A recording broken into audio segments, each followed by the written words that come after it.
आप देख रहे हैं द ग्रेट इंडिया न्यूज। हर खबर सबसे पहले संवाददाता कपिल चौहान। दक्षिण भारत के हैदराबाद शहर में oak centre, Secunderabad cantonment, Telangana के टस्कर इंस्टीट्यूट में 28 और 29 अक्टूबर 2023 को आयोजित हुए त्यागी ब्रह्मऋषि राष्ट्रीय सम्मेलन नेशनल सम्मेलन ऑफ ब्रह्मऋषिस इंटेलेक्चुअल्स अखिल भारतीय ब्रह्मऋषि महासंघ सपोर्टेड बाय राष्ट्रीय सैनिक संस्थान के भव्य कार्यक्रम, जिसमें देश भर के कोने कोने से आए त्यागी समाज के ब्रह्मऋषियों ने बड़ी संख्या में हिस्सा लिया। इस भव्य सम्मेलन में एजुकेशन एक्टिविस्ट सीमा त्यागी ने मां सरस्वती जी द्वारा दी गई ओजस्वी और ऊर्जा से परिपूर्ण वाणी से अपने उद्बोधन में क्या कहा, एक बार जरूर सुने।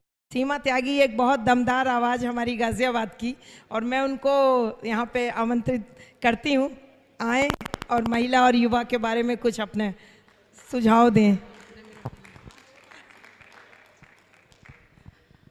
भारतवर्ष के कोने कोने से पधारे मेरे प्यारे विद्वान भाइयों और मेरी विदुषी बहनों को सीमा त्यागी गाजियाबाद से सभी को नमन और मेरा नमस्कार। मंचासीन सभी वक्ताओं का बहुत बहुत हृदय से धन्यवाद करती हूँ, और उनसे ज़्यादा धन्यवाद आप सब श्रोताओं का करती हूँ कि आपने बहुत धैर्य से सुना, और आप सबकी तालियों से धन्यवाद करना चाहूँगी।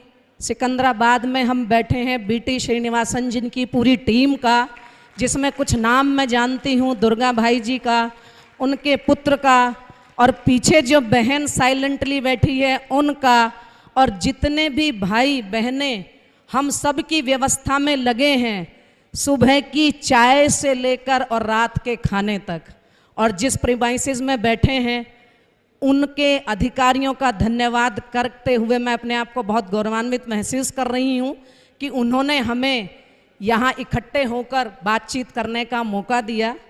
और अगर हमारे सेशन की मॉडरेटर मुझे परमिशन देंगी तो कुछ अपनी बातें मैं आपके समक्ष रखना चाहती हूँ। हमारा इस सेशन का नाम था महिला और युवा, और शायद ये दो शब्द ऐसे हैं जिसके बिना किसी राष्ट्र की या किसी धरती की या इवन इस ब्रह्मांड की कल्पना करना और उसका चलना नामुमकिन है।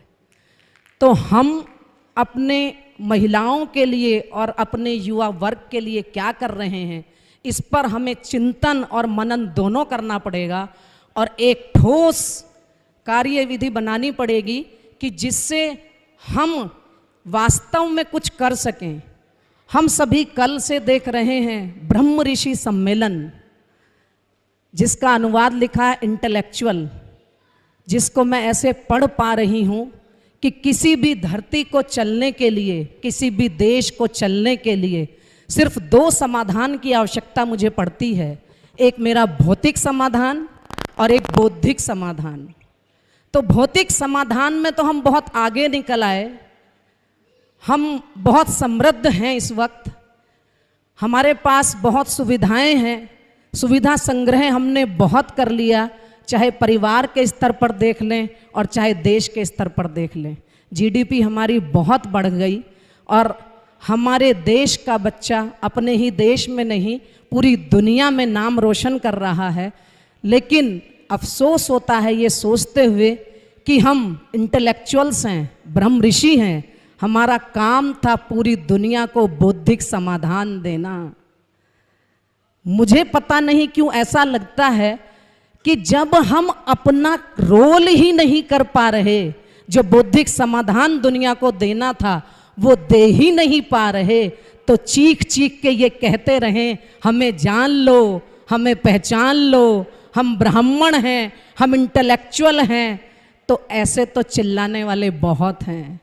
अगर हम अपने रोल को आइडेंटिफाई करके उस बौद्धिक समाधान को मानव को दे पाते, पूरी मानव जाति को दे पाते, तो हमें अपने अधिकारों की रक्षा करने के लिए लड़ना नहीं पड़ेगा। क्योंकि हम ग्लोबल वार्मिंग का समाधान नहीं दे पा रहे। छोड़ दीजिए ग्लोबल वार्मिंग को, साइंटिस्ट बहुत लगे हैं, लेकिन एक और वार्मिंग हम आज देख रहे हैं, फैमिली वार्मिंग, जिसका अटैक हम सबकी फैमिलियों पर हो रहा है। और धीरे धीरे ये फैमिली वार्मिंग जो है वो बॉइलिंग की तरफ बढ़ रही है। अगर मुझसे सहमत है तो हाथ उठा दीजिएगा कि हमारे परिवार अब सिर्फ वार्मिंग की स्थिति पर नहीं है, बॉइलिंग की स्थिति पर हैं। और वहाँ समाधान देने का काम किसका था? महिला का। और समाधान देना किसको है? आज के युवा को। तो एक तो मैं ब्रह्म ऋषि, दूसरे मैं महिला, तीसरे मैं माता, और मैं बौद्धिक समाधान अपनी युवा पीढ़ी को नहीं दे पा रही हूँ। और मैं सिर्फ इस बात की चिंता कर रही हूँ कि मेरे घर में कितनी गाड़ियाँ हों, मेरा कौन सा बच्चा कितने हाई पैकेज पे विदेश में जाकर नौकरी कर ले, मेरा घर पड़ोसी के घर से बड़ा कैसा हो। क्या मैं अपने बच्चे को जब आशीर्वाद देती हूँ बड़ा आदमी बनना, हर एक माँ बाप आशीर्वाद देता है बड़ा आदमी बनना, क्या वास्तव में बड़ा आदमी किसको कहते हैं ये मैं बता पा रही हूँ उसे? और मैं ये क्वेश्चन अपने आप से इसलिए पूछ रही हूँ, जितनी बहनें बैठी हैं उनके दिमाग में कुछ डालना चाह रही हूँ कि बड़ा आदमी किसको कहा जाता है। ये पहले एक माँ को सोचना पड़ेगा कि कब वो बड़ा आदमी बनेगा। मेरे आज के युवा के दिमाग में बहुत समस्याएं हैं, उनका जिक्र यहाँ नहीं करूँगी क्योंकि हम इंटेलेक्चुअल्स हैं, हम समाधान देने वाले हैं। समस्या का रोना पीटने वाले तो बहुत दुनिया में बैठे हैं। मेरा आज का युवा बहुत समस्याओं से ग्रस्त है, वो स्वयं में समाधानित नहीं हो पा रहा है, वो अपने दिमाग में जो उसके हलचल चल रही है उसको शांत नहीं कर पा रहा है।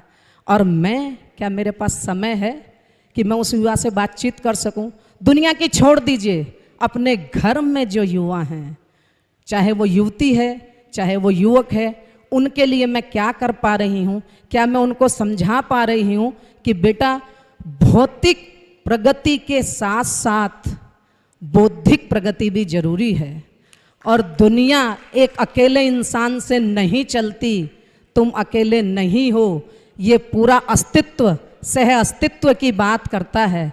लेकिन हर माँ अपने दिल पर हाथ रखकर पूछे कि वो क्या सिखाती है बच्चे को? ये तेरा कमरा, ये तेरा खिलौना, ये तेरे कपड़े, ये तेरा पैसा, तेरे लिए बाइक खरीद दी। तो मैं उसको खुद इंडिविजुअलिटी की तरफ ले जा रही हूँ, खुद ही इंडिविजुअलिटी की तरफ ले जा रही हूँ। और हम पढ़ी लिखी माएँ तो एक कदम और आगे हैं। अगर किसी रिश्तेदार का फ़ोन आता है, प्लीज़ सॉरी बुरा मत मानिएगा, कि हम आ रहे हैं, तो मैं कोशिश करती हूँ ज़्यादा से ज़्यादा कि टाल दूँ, बच्चों के एग्ज़ाम हैं, ऐसा होता है। और अगर आ भी गए तो बच्चे को बुलाऊंगी, बेटा नमस्ते करो, आंटी के पैर छुओ, ये उनके